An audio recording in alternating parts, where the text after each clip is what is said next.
ও hello, কে আপনি? তোমার হবু বর, মানে তোমার মায়ের জামাই।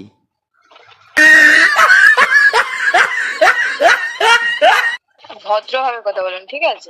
আচ্ছা, তুমি তো আমার বউ, তাহলে বউয়ের সাথে কথা বলতে হলে কি ভদ্রভাবে বলতে হবে? কেন মানেটা কি? বউটা কি আবার? কেন আমি রাতে কি ভদ্র ছিলাম? समझ रहे हो समझ रहे हो आप समझ रहे हो ना।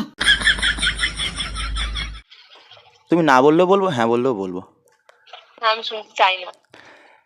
তাহলে শোনো, চাঁদের মতো মুখটি তোমার, ফুলের মতো হাসি, তাই তো প্রিয় আমি তোমায় এতটা ভালোবাসি।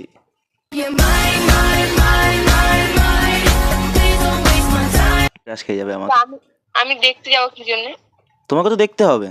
আরে চোখ তুলে দেখো না কে এসেছে। নতুন করে আবার বিয়ের সানাই বেজেছে, তুলে নিয়ে যাবো।